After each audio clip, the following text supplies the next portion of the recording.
of Oyo State, Governor Seyi Makinde. Your Excellency, thank you very much for staying with us. Well, we've looked at governance in Oyo State, but now we want to talk about politics in Oyo State, and also politics within the PDP, where, okay, I don't want to use the phrase that I want to use. Let me leave that to Mrs. Onofua. We'll start with you this time around. Your Excellency, you made a statement that was poignant, and you said politics is a game, but governance is not. But politics is sort of part of governance. So how do you ensure that governance is insulated from party tensions, bearing in mind some of the things that have been happening with the PDP recently? Well, you know, I'll start by saying that we've tried several constitutions, you know. We started with a parliamentary system, and then we went to presidential, right? When you're seeking for votes, you know, you go out, engage with the people. You can promise them heaven and earth, right? But if you're given the opportunity to serve the people, you have to deliver. And you have to deliver not only to the people of your own party. So you take ownership of government, which belongs to everybody. It's nobody's father's money that we're talking about. It's our commonwealth. So, I mean, I see it as being really funny. When, you know, we engage at the federal level and say, look, we think you should do this for the state. And then we hear things like, oh no, you cannot empower your enemy or your competitor. With what? Yes, we will play the game. While we're campaigning, you will say all sort of things, you know, about the other parties. You try to sell your own programs, policies. But once it comes to governance, because destinies are involved. I mean, even generations yet unborn can be impacted. I was telling somebody the story of me meeting with the cabinet secretary in Kenya. That is the equivalent of maybe SGF in Nigeria, the number 3 citizen out there. And he said to me that, look, we were in his office and watching the drama in Gaza, you know, between Israeli and Palestinians. And then he said, look, this could have actually been Kenya, because when they were looking for land to create the state of Israel, Kenya was actually considered. And that bill was defeated by 1 vote in parliament. So some of the things we do in governance, we may think, oh, okay, this is just easy. But generations are yet unborn. So, for us, we feel, and for me personally, if you know my political trajectory, this is my very first job in the public sector. And I got the job when I was 51 plus.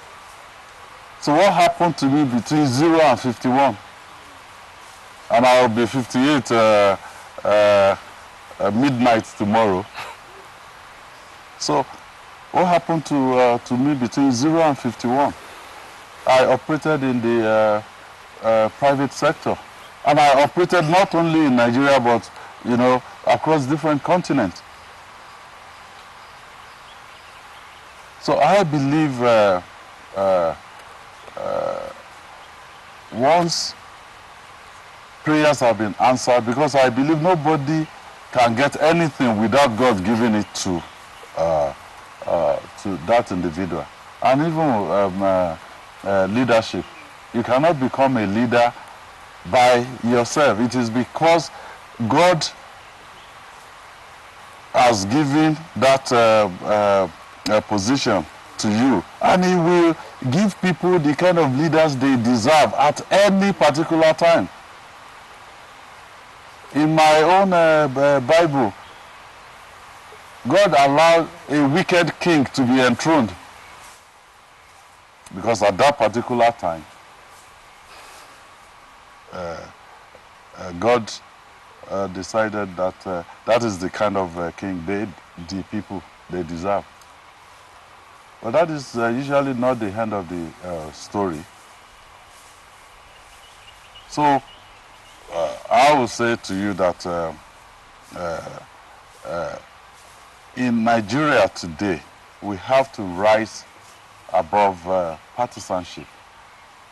You know, this may really go straight into the issue within PDP.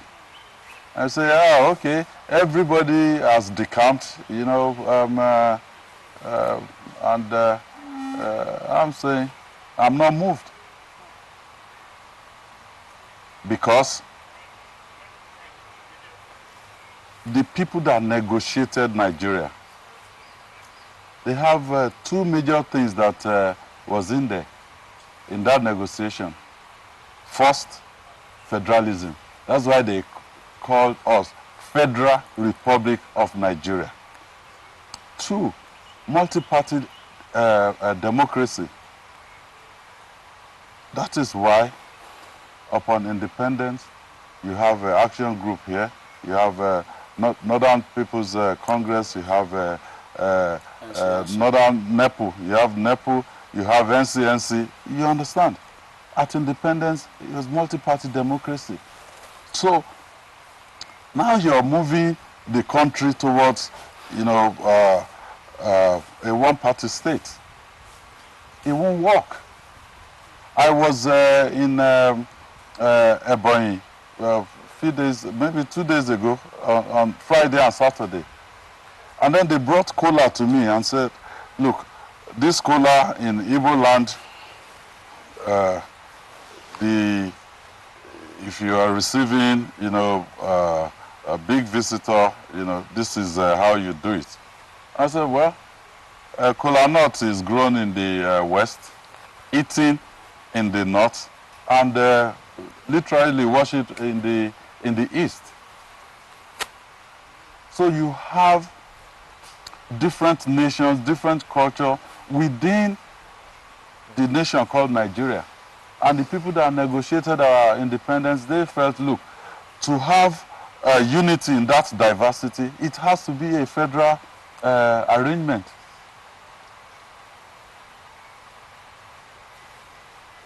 If you move the country towards a one-party state, what happens the day you require a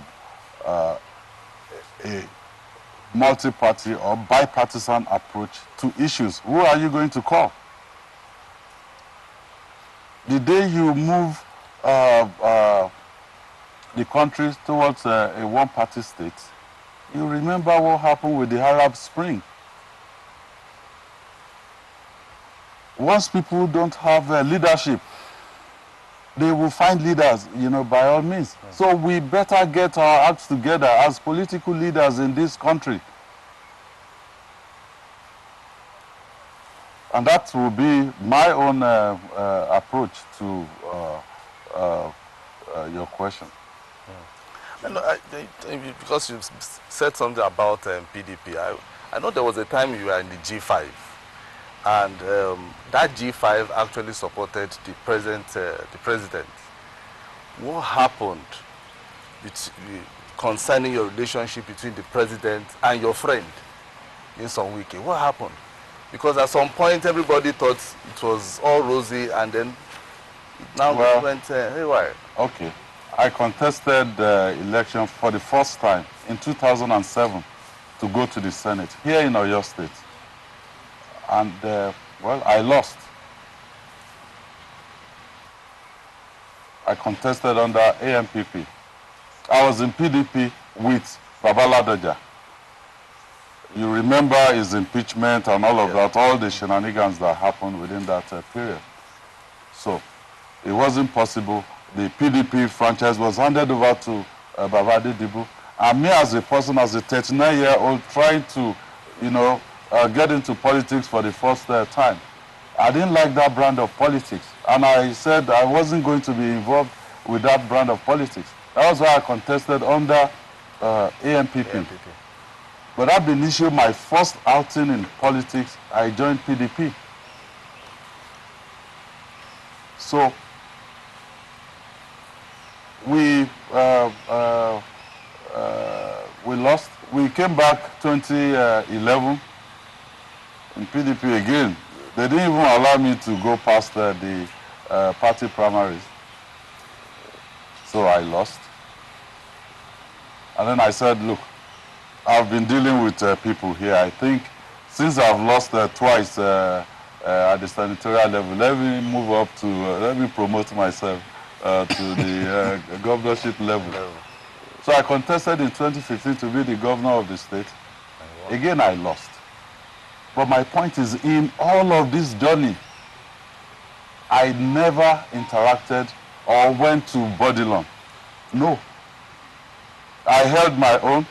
Whatever I couldn't get, you know, through the people of Oyo State, I don't believe in godfatherism in politics. So I didn't go. I stayed here. But 2019, the people of Oyo State decided. Did they decide because there was influence of anybody from Bodilon or from outside of the state? The answer is no. So, 2023, we felt that, look, after 8 years of President Buhari from the north, the presidency should come to the south. And I need to also say this, I don't believe that will be a permanent arrangement in Nigeria. I believe Nigeria will get to a point where, you know, if you like, two Ibibios people can be president or vice president, in as much as they are qualified, and we have strong institutions that will ensure that they do what is right for the people of Nigeria. So we felt, look, presidency should come to the south, and within my party, Wike was contesting. I supported him. He lost at the primaries. And then Waziri, former vice president, won from the north against, you know, what we were thinking. But I said, look, if our party has selected somebody from the north, you know, then we should sit down and decide, you know, how is this thing going to work? He came to Ibadan. We were at Ogunlesi Hall out there, and we mentioned to him that, look, you are the candidate of the party. You are from the northeast. Iyochia Ayu, the candidate, the national chairman of the party from North Central. And in that meeting, we were facing the press. I didn't tell him this, you know, in the conference of the government house. No. I said, look, this is Governor Tambuwa. As of that time, he was the chairman of PDP Governors Forum.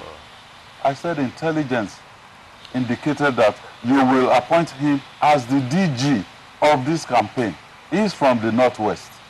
So what are we supposed to use to you know, campaign, convince people? Because politics is a game of numbers.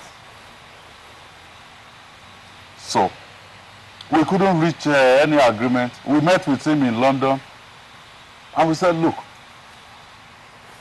for me, the only thing I said to him in London was, allow us to go and remove Iyochia Ayu, and then make Arapaja, you know, the acting chairman, because he was deputy national chairman, South, at that time. Make Arapaja the chairman, He will be at the table when you're all talking and deciding. So in London, I said, just agree with us there and then to go and remove Ayu. How we do it, don't even bother about it.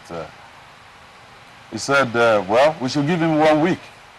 He came back to Nigeria, and then the famous statement that, well, these small boys will have moved on.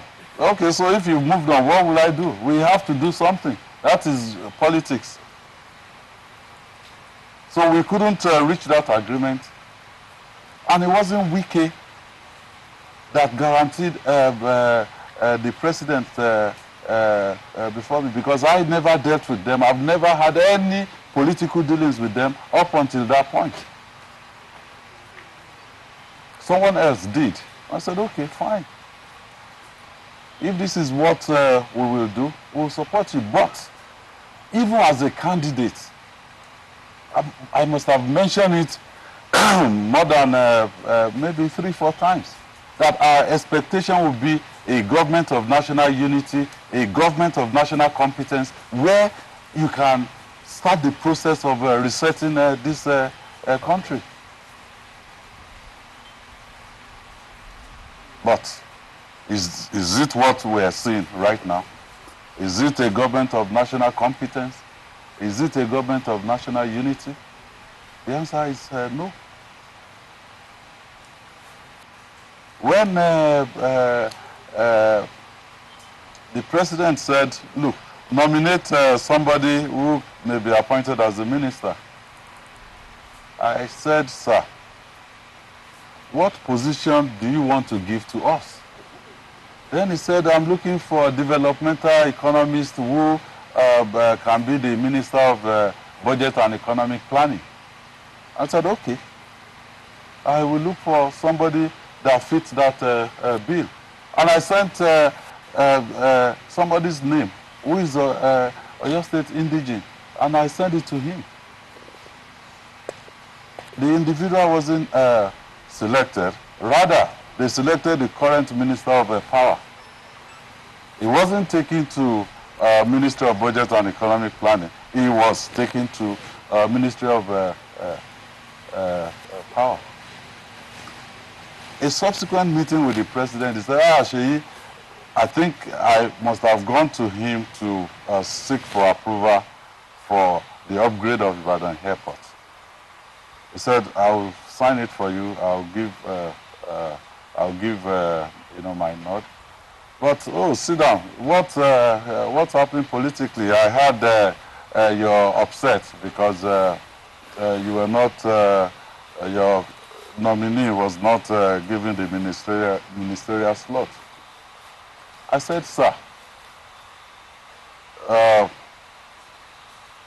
in Yoruba land, if you don't want the pregnancy to be aborted, you won't want the baby to die, because it's easier to abort a pregnancy than, to kill a baby. I said, you will decide at the end of the day, who you want to work with. We can only suggest people. But if you know people that fit, your bill about the kind of individual you want in your cabinet, we are just to support you.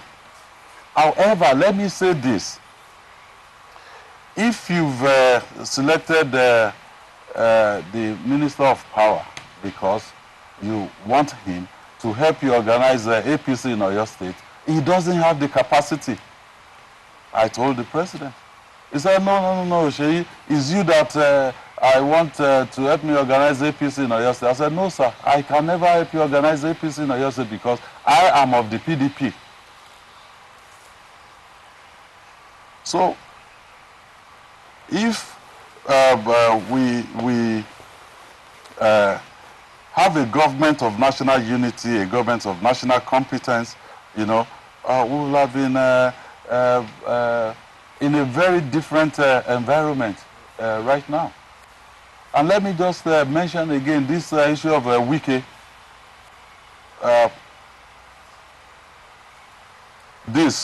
Your friend. Huh? Your friend Wike. My friend Wike. Okay. So this was the exact first contract that Mobile gave to Macon. I was 29. It was $1 million. Within that 1 year, I made $1 million in my pocket. I was 29. 1997. Wike perhaps at that time just left. He just left law school, and then his next job after that was local government chairman. And the trajectory was, yeah, I don't beef anybody. But the real issue is that I was in a meeting with the president and Wike. And I'm saying this, you know, in an open chat. The president's chief of staff was also in that meeting, and a few others. And Wike said to the president that, well, sir, I will hold PDP for you, you know, against 2027. I was in shock. So we got up, we got to the veranda. I said, Wike, did we agree to this? I don't like talking about people, and I will not talk about people or talk about events. But I'll talk about the real issue. The real issue is that Wike would like to support the president for 2027. That's fine. It is within his right to do that. But also some of us that want to, you know, ensure that democracy survives in Nigeria. We don't drift into a one-party state, and we want to ensure that PDP survives. It should also allow us to do our own thing. That is just the issue between me and Wike. And I confided in a mutual friend of us after that meeting. And I kept thinking, okay, I mean, the president did not ask him, do this for me. He was the one that volunteered that I will do that. So when I was telling our mutual friend, I said, look, maybe he was talking about an errand that the president never sent him. So let's watch, let's engage him. Let's see if he will back off. But he never did. So after he didn't back off, I said, well, now it's time to confront him. Because I told him from that day that I will never be a part of this. And that is why I will not be supporting the president for 2027. Wike can support him, he's within his right, but also it is within my own right to decide within the political space who I will support or what I will do in 2027. Yeah, Your Excellency, now we understand the real reason why there is a conflict in the PDP. Now the party is divided along two lines. The one being led by Saminu Turaki, is claiming that you know, it is the rightful one, and I remember that INEC called the two parties to a meeting. Now, with the way PDP is currently, does the party stand any chance? Number one, in the forthcoming season elections, and in 2027, does the party stand a chance? Because Nigeria needs a credible opposition now to withstand the, you know, what is going on. Because you yourself mentioned it, that you know, the country is fast moving towards a one-party state. Does PDP have any chance? Well, the president has the power to call his minister to order. I said, look, allow democracy to survive in Nigeria. And by the way PDP is today, there is no faction in PDP. We held a convention here in Ibadan. We gave adequate notice to INEC, which is all that we're required to do under the law. So, it may take INEC some time if they choose, to behave like the ostrich, bury their head and the whole of their body is outside. And the current INEC chairman, the job is even very difficult to start with. Now to add all of these things that they're not supposed to add. They basically, this meeting that you said they called the two factions together, they played our people. They invited them and said, we want to engage with the leadership of PDP. And then they got there and found out that they called the Anyanwu and Co. I said, that's even silly to start with. I mean, pardon my language. Sometimes when I get upset, I can't speak off. No. So let me finish with Shina. So, why did they not call Damagun? Maybe it was Anyanwu that was the secretary when Damagun was there. Chairman. Yes.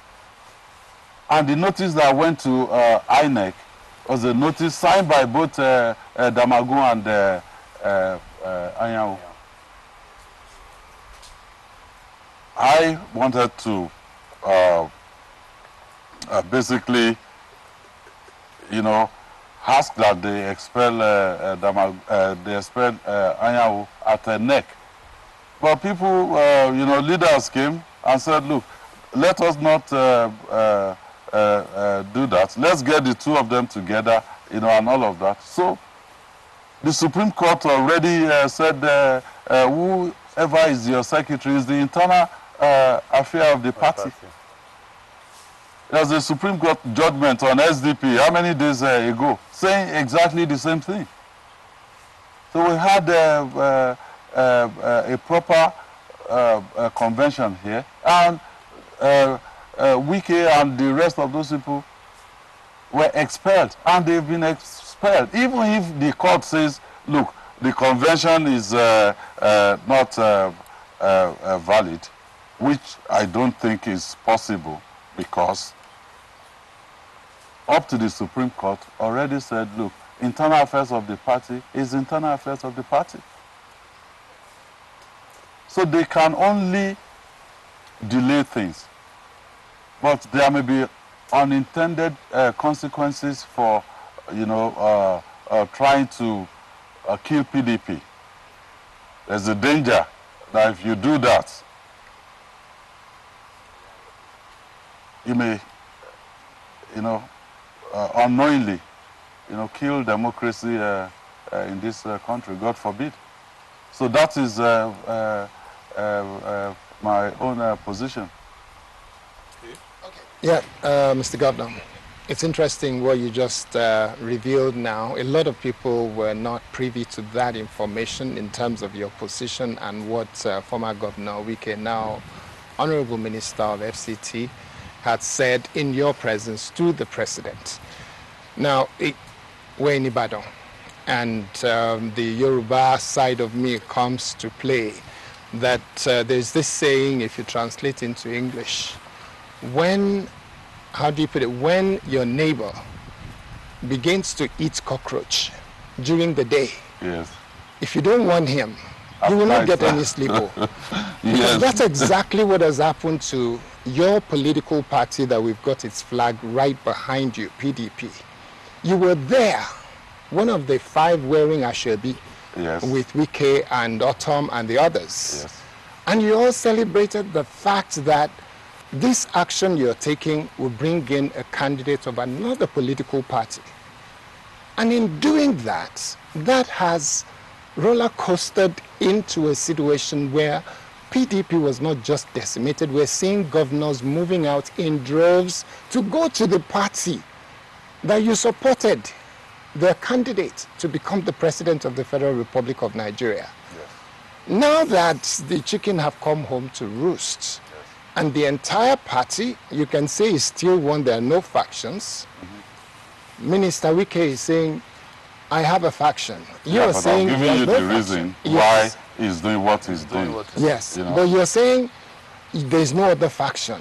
So some young people, New Central, we have a lot of young people in our organization. More than 60% of our members of staff are below 35, they're youths.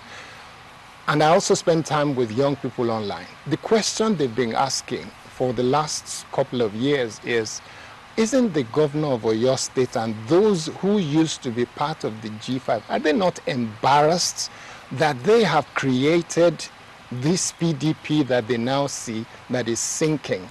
How do you respond to them? What do you say to these young people? Well, because they just feel so sad that the only opposition is in this situation. Okay. Good governance, sustainable development, it's all about a journey, you know, of the people. And I said it earlier, I can make mistakes. I'm human. I supported the current president, even though in another party at that time, because I thought, even though I never dealt directly with them, I thought we'll do what is right for the country, research the country, like I said, bring people from, you know, all over that can help the country. But unfortunately, that is not what we're seeing. So I regret that action. Yes, I do. I mean, if people say, look, why you, you know, what is it that you've done? Well, I'm not above mistake. Even up until this moment, I say to people, because people have been calling me, say, look, Seyi, you can take the approach of, you know, sit down, look, just keep yourself and then let this wave go away. And, you know, they even said to the extent that, look, by the time you will be done with your position as governor of Oyo State, you'll be 59. Even if you wait for 8 years, you'll be 67. You can contest if you want to contest. And I said, look, what are we afraid of? Is it death? If you're afraid of death, will that stop you from dying? What can he do to you? If you're afraid of death, what he can do to you is he won't allow you to live your life freely. So we're not going to do that. I'm not afraid to say my mind. I'm not afraid to apologize to people if I wrong them, because it's only God that is all-knowing, that knows the end, you know, from the beginning. I am not, maybe people may think because I was born on Christmas Day, you know, they may think, you know, maybe I know too much. No. So, Mr. Governor, having admitted that you regret your actions then, Yes. you seem to be trying to correct what happened then. And to the elephant in the room, let's speak to the real issue. Are you then planning to take the bull by the horn, run for president in 2027?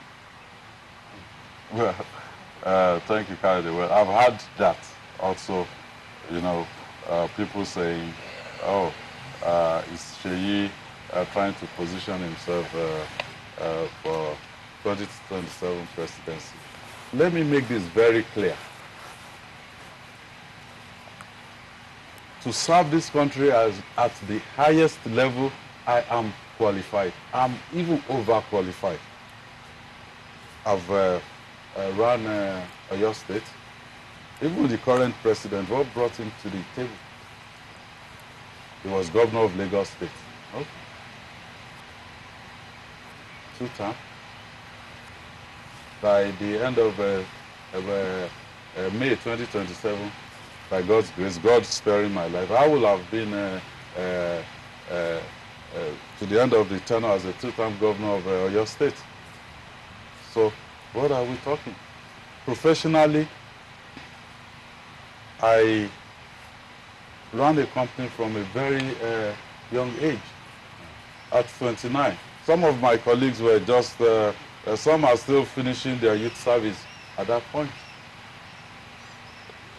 I ran the company, and people can go out there and check. I did not go to NMPC, you know, or the likes. No, I was working for multinational oil companies. I worked for Shell, ExxonMobil, Chevron. To the extent that when I go on holiday to my house in Houston, ExxonMobil came to me and said, look, we want to work in your neighborhood. We have work to do in Chad and Cameroon, on the Chad-Cameroon pipeline project. I personally, I was in Kribi, where they positioned the FSO. I sent engineers to Chad. I sent engineers to Cameroon. You can't go there because you're Nigerian. No, you can only go there because professionally they have trust in you. I worked on the West African gas pipeline. ABB came to us and said, look, from Lagos, you know, to Tema in Ghana. I was in Tema myself because when I started, during the day, I'm working as a field engineer. At night, I'm working as the general manager. I couldn't even tell people on my card then, I couldn't tell them, look, I own the company, because they look at me and say, you own which company? So I sent engineers to Equatorial Guinea. We worked on the Equatorial Guinea LNG. So all of those things were because professionally we did what was right. I could have joined politics in 1998 because I made enough money to do that. But I won't tell you I'm a foundation member of PDP. No.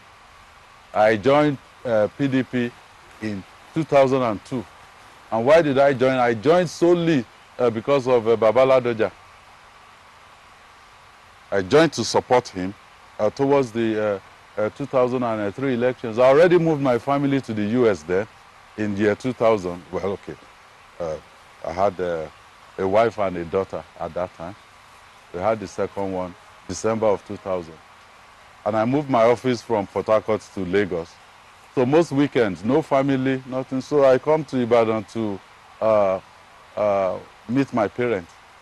One thing led to the other. From that place, I commissioned the classroom block that I gave to my alma mater. They brought Governor Lamadeshina, you know, to do the commissioning at that time. And I gave him a proposal that, look, for the farm settlements here, this is a power solution. And he said, okay, look, my assistant will call you. I waited, nobody called me. So going towards 2003, I thought, look, if you look for a professional, you know, to be elected as the governor of Oyo State, maybe things may be one shade better.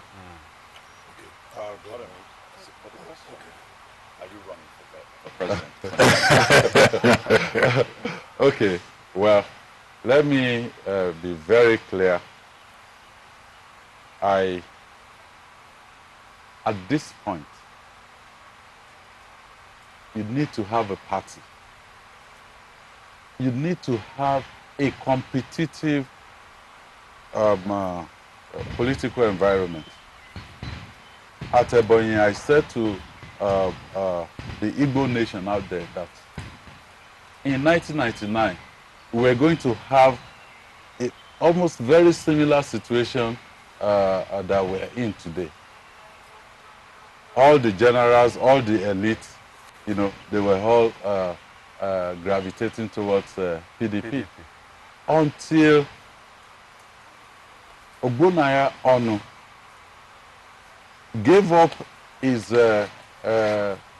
presidential ticket in APP to have APP and AD joined together, and they produced Baba Falaye and Shinkafi. And the environment became instantly competitive. So I'm not fixated on running or not running. But if the PDP is right and well placed. Right now, if I correctly calibrate the environment, we have to go beyond its PDP. We have to channel our energy towards having a competitive political environment. Okay. And that means we need to talk across board. We need to start talking about survival of democracy in Nigeria. Individual ambition, it's tertiary, not even secondary. So It's, looking to bring ADC to PDP. we and will, not that everybody, we collaboration. should keep talking, even people within APC that are not happy in there. We will talk to them also. We should all keep talking on, because we run the risk of the Arab Spring. You have people without leadership. A shoemaker will be made a leader for them, and they will show us. In fact, people should write it down. What Nigerian people will show politicians and elites in 2027, we cannot imagine it right now. And when they say governors have defected and all of that, what of hunger? Where is hunger? And anger in the land, has it defected? So, Okay, Governor. sorry, Before Dr. we, Abati. before we'll take a short break. Let me tell Kayode, you see, if we don't do what is right for democracy to survive in Nigeria, it will be, you know, very difficult in the foreseeable future. So that's really, so the issue of are you running, you know, are you not running and things like that, that is even, it's still far off. At this stage, we must ensure a competitive political environment. Okay, Governor, we're going to take a break shortly. And when we return, we'll be discussing security, both nationally and in the West. And before we take that break, let me ask you, now, with all this that you have told us about the relationship with the center, at a time when 28 state governors have already moved into the APC, some of the other ones that are not yet in the APC, we don't know what will happen tomorrow. They're doing press of that. And the excuse they give is that they cannot afford to isolate their state from the center, and that they are doing it for the benefit of their people. But you are saying this is where I stand. Now, have you seen any difficulties in terms of what comes to your state because of your political stance? And secondly, economic issue. I think it was James Asuko who was asking the question about what are you doing about poverty. Now, many Nigerians blame the Tinubu administration for the economic issue. Are you one of them? Do you think that the APC Tinubu administration misdiagnosed the ailment? Well, Dr. Abbas, let me just first of all make one clarification. You know, when you see governors, they say they are defecting. A classical case is the last election. Governor of Delta State, I mean, he was the vice presidential candidate of PDP, you know, a sitting governor of Delta State. Particle lost in his state. Huh? So, you're talking about elites and all of those things, governors. How about the people? What are they doing? What are they saying? What are the people? What are they telling us?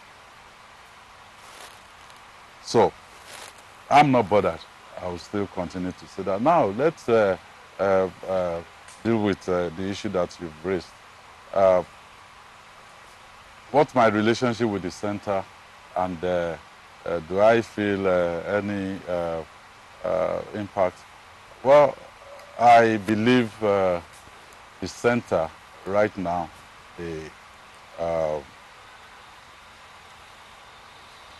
they really think it's a game. So we played the game, and then we got into power. The game on. But I came in to Oyo State from day one as opposition. When I became governor here, President Buhari was running his second term. So I've learned to rise above partisanship, to present, our case. We went to President Buhari, said, look, we want state police. And he said, well, I can't support state police because you state governors, you're not even able to pay salaries of your workers. Federal government is giving bailouts and, all of that. Why should I support you, harming people that, you give them guns and you won't be able to pay them? And we said, well, okay, sir. I was just maybe 4 months or so as a governor at this particular time.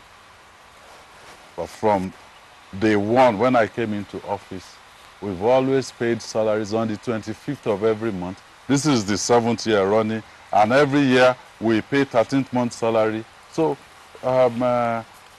we've gotten that template right in Oyo State. In the beginning, they said, okay, let's see them. We were there before. You won't be able to sustain it for more than a year. But we've sustained it for going to 7 years now. So if you now take our action after, the president's position, we said, okay, we can't have state police, but we can have Amotekun. So we came together as governors in the Southwest, and we launched Amotekun, which was midway between, the state police that we're asking for and providing security for our people.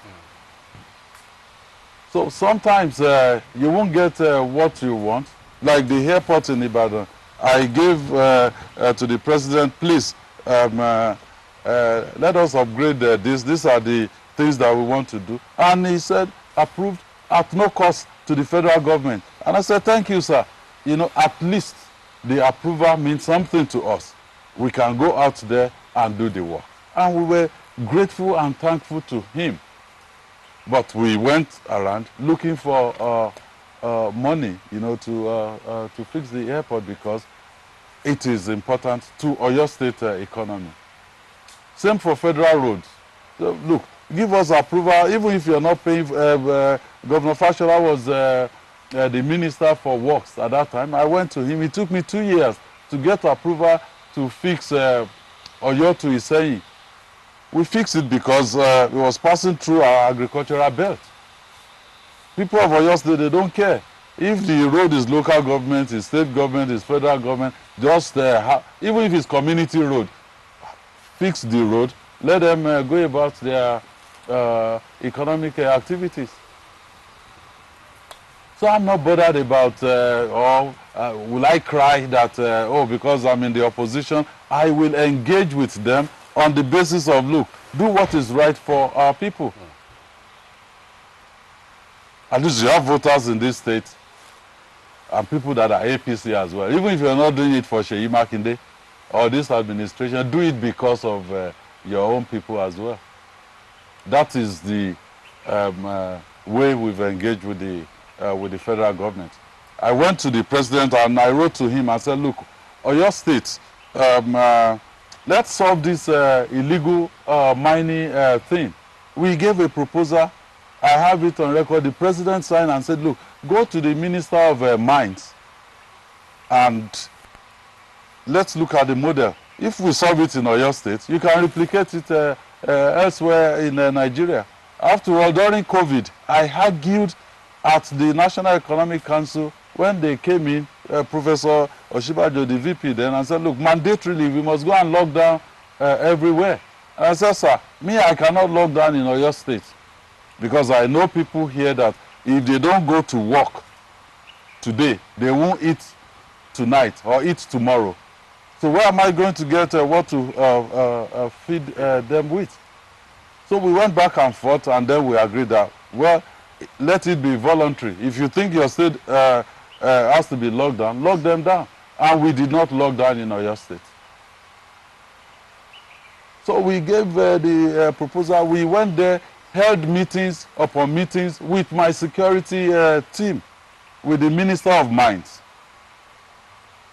At the end of the day, he came out with a mines marshal. The mines marshal. I asked, please give me the law setting up this mines marshal. Till tomorrow, I haven't seen any law anywhere setting it up. Okay, how many are they, even if that is the route to go? They employed 1,000 of them for the entire country. Maybe now there are 2,000 or 3,000. I believe that, yes, we've identified what to be done. They can either work with us to do it, or they can go their own route. Usually the nature of problems is such that if you have a problem and you're able to solve it, it will go away. You move on to something else. But if you're not able to solve it, it will come back. You can either have another go at it, or it may even kill you. So I believe some of the problems that are not solved, they will come back to us. If we can't solve it now, there are still people coming behind us. Because if you go to the executive chamber here in Oyo State, you see pictures of all the people that have been head of government here, from ranking the last Governor General of Western Region, all the way to my immediate predecessor. So this is a place with a lot of history behind it. Some of them, they came in, okay, AG Babawolowo, they came in with AG, Action Group. Then you've seen UPN, you've seen MPN, you've seen SDP, you've seen PDP, you've seen AD, you've seen AC, ACN, APC, and then PDP. So government will come and go, but our state and our country will remain. And however we lay our bed, that is how we will lie on it. So if we say we won't solve this problem now, the problem will not go away magically. And then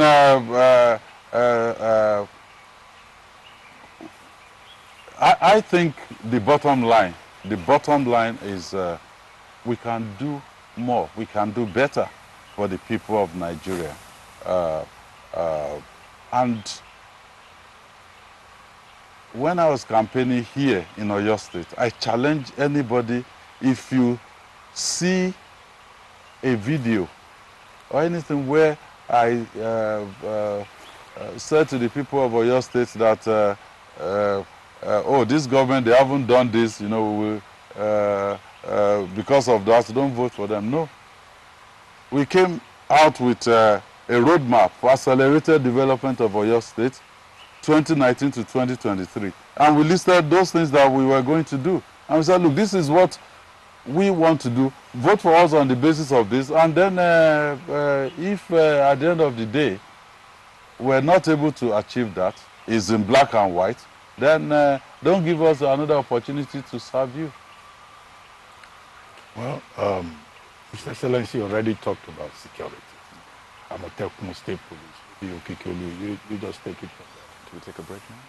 Not yet. Okay. Well, I think naturally security has been one of the biggest stories in the country. And I wonder what your take is on how the government is approaching this with the whole withdrawing the police from VIPs. I imagine you've been affected as well. Maybe you had some of them cut from your entourage. Also the designation, the recent designations, the way the government is handling banditry, the kidnappings and all of that. I wonder if you are sort of removed from it because Oyo State isn't feeling the brunt as much, or it's something that worries you and you think this government can do better. Well, we have been extremely lucky here. We've had, service commanders that they see their posting here, like they've been posted to their actual state of origin. So they step up to the plate. We've had the GOC, the garrison commander. They've all been very supportive. I mean, maybe today or tomorrow, they will have finished the clearance operation within the Old Oyo National Park, and of course, Amatekun. I mean, it's one institution that we created that Oyo State cannot do without right now. If you go around and ask people, should we scrap Amatekun? They will say no. They have been, cooperating and working with the federal agencies, and that has kept Oyo State safe and secure, I'll use this opportunity to once again say thank you to our service commanders and everyone that has, supported the state. Because quite frankly, you want to build schools, you want to engage in economic activities, you can only do that if your environment is safe and secure. However, the approach of the federal government, I think they should have a rethink. And I'm not saying this because I'm in the opposition, or I saw an AI-generated picture of only me holding the PDP Governors Forum meeting in the southern part of the country. So I'm not saying this because of that. I'm saying this because I really want them to genuinely look into their strategy. One is say, go ahead and employ 30,000 policemen. Go ahead and employ this much army and all of that. Is that our problem? What do we have on ground in terms of, communication, in terms of technology, in terms of looking after the welfare of these new people? When we were agitating for state police, they came up and said, well, it's the same as a community policing. They employ these supernumeraries and all of that. Since they've been employed, they've not been paid. They can challenge me, at least the ones in Oyo State. I know, if not in other states. So, it has to be that synergy between, the federal government, the state, and the local government. And nobody should be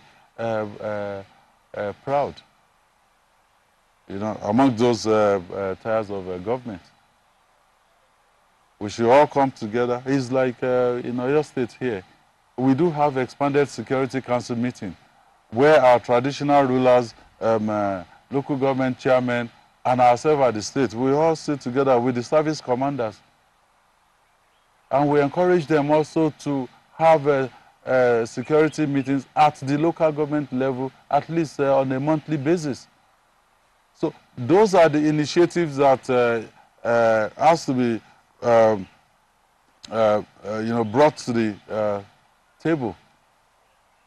Federal government alone cannot do it. And they are also far removed some of these things, they can be solved also by kinetic means alone. You engage the traditional rulers, you engage the community leaders, you get them to give you actionable intelligence. And your state just acquired 2 aircraft, which I'm hoping we can deploy within the first quarter of next year. I actually pushed that they should be available before Oyo State at 50 celebrations, 3rd of February next year. But it will be here, but they may not take to the sky just about that time, but they will within the first quarter of next year. And I can invite all of you back. We will sit inside Amatekun control room and ask the aircraft to fly to anywhere in Oyo State. Ogbomoso, Okeogun, anywhere. And with the data coming in, we'll ask them to zoom into the plate number of a vehicle in that real time. Even more important because of the people of Oyo State. And that's the area of education. You have done well in terms of infrastructure. Based on what we saw over the last 24 hours and the statistics that we looked at, you've invested in education, and that's wonderful.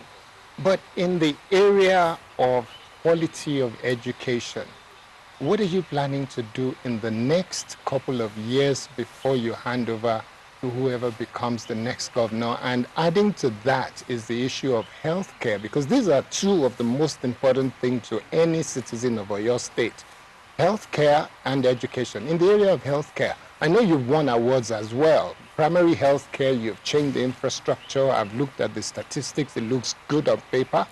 But understaffing of some of those primary healthcare and making sure that the things that they need, little things that makes the common man able to say, I have a primary healthcare next door that I will get all that I want, that make sure that the basic healthcare is taken care of. What are you doing over the next couple of years? Thank you. Okay, well, we came in and we looked at the primary healthcare, and also, diseases and ailments that are killing our people. And we decided that, look, we must have category 3 primary healthcare in every electoral ward in Oyo State, 351 of them. And as of the last count, we have only 66 left that are, being worked on right now, and I believe it should be done before the middle of next year. And I don't have a lot of time left here. I have maybe 17 months or 16 months. I'm not accurate anymore. Maybe early in the new year I'll start counting down with my calendar again. So we've also employed healthcare workers. I mean, check the record. Oyo State, we've employed, we're training the people. We've upgraded even our Institute of Health Technology. So I believe we're going to do that. Then the French government, they were going to give a concessionary loan, on the continent of Africa, right? And they had 100 million euros, for the continent. And Oyo State got 55 million euros out of that, So we are just, we just have it signed off. It took some time. It took us almost 2 or 3 years, to get it through. It was just passed in the borrowing plan with the National Assembly now. So we're moving ahead with that. That we will use to upgrade secondary healthcare facilities, one in every zone, of Oyo State. And then in 2026 budget, we also have money set aside for the Lautech teaching hospital annex at Oyo. So I believe we're doing okay. And in terms of the amount of money relative to our total budget voted for healthcare, I think we're also doing very well in terms of international benchmark. For education, I am a product of the public school system in Oyo State. I attended St. Paul and then St. Michael's Primary School, Yemetu, not up to a kilometer from here. And then I also attended Bishop Phillips Academy, Iwo Road, Ibadan. So I turned out to what I am today.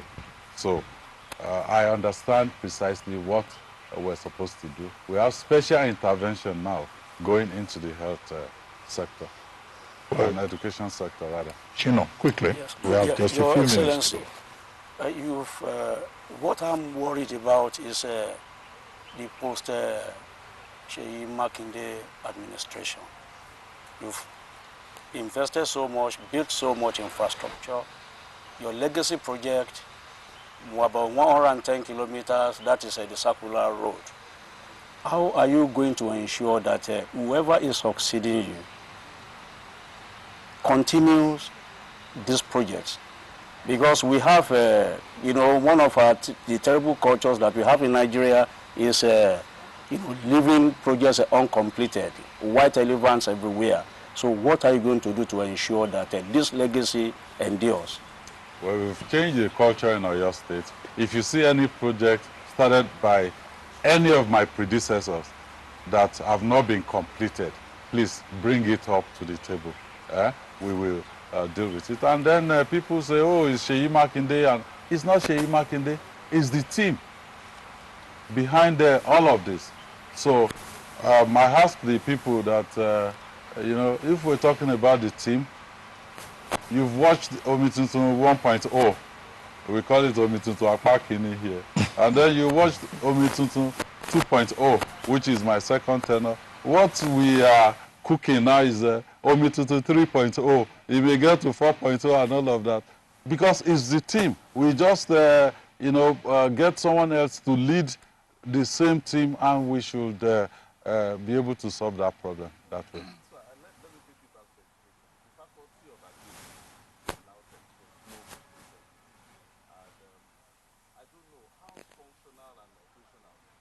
Is the new place that they are going to in Seyi, because they are moving in January. So how functional? Because they really need to, They've been there, and I'm spending my birthday at Fashola. Okay. And Fashola to Seyi now is maybe 10-15 minutes because of the new road. So I will be on that campus. I've had, issues. I've heard about issues, regarding movement. Some lecturers, they don't want to leave Ogbomoso because they're from Ogbomoso, and all of those things.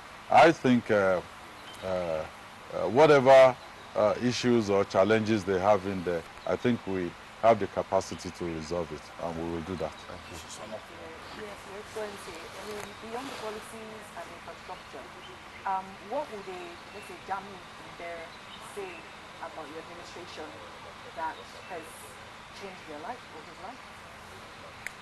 Well, what I heard from Jamiu, from Bere, is that, look, Mr. Governor, we don't want this music to stop. Mere paying salaries on the 25th of every month is about now 20 billion naira for the state, and about 12-13 billion naira for the local government. That is 33 billion naira into Oyo State economy every 4 weeks. Jamiu, carpenters, traders, market women, they all are having this. And then you need to look at, the atmosphere that we've provided, the economic activities going on in there. I think their concern is, how will this music not stop? And Well, Governor, we just asked 2 questions. Mine is about lottery and gaming in Oyo State. Your DG gaming and lottery was on Arise News a few days ago, and he was saying, look, the Supreme Court has ruled that states are the ones to control and regulate, not federal government. 2 days later, President Tinubu said exactly the same thing at APC meeting publicly. But do you have any hope that the law will be followed by the federal government? Then quickly, you'll add your own before we wrap it up. I just want to speak to the environmental situation in Oyo State. I was just speaking to people, Ojo, Bodicha, all those areas, lots of refuge left untended. So is it an issue with the ministry, waste collection, or an attitude of the people? Something has to give, because Oyo State deserves to be given much better. Okay. Let me answer Doctor first. You know, double speak and all of that is consistent with how this administration at the federal has evolved. For instance, they created LCDAs in Lagos. Is that consistent with local government autonomy? What are you saying when you have created LCDAs? Are you not saying that the local government should be under the state? So how come now, suddenly? So I know there's a court judgment.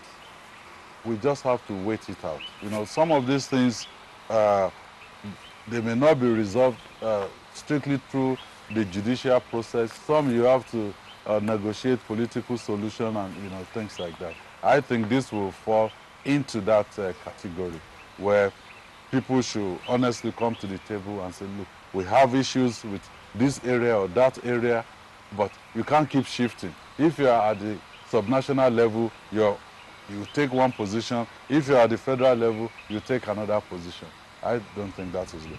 Now to Kayode. The refuse situation, I've had to apologize like maybe 2 or 3 times now. I think it's power play within my own team, you know, where they're talking about, oh, we should do this and we should do that. And they took it too far. I met with the folks involved yesterday, and I think we will resolve it. Yes, it's an issue. If a problem is not solved, it will keep coming back to us until it is solved. But I believe we'll solve it. On that note, Governor, we would like to thank you very much for hosting us here in Ibadan and having given us this opportunity to have a chat with you. We wish you a Merry Christmas.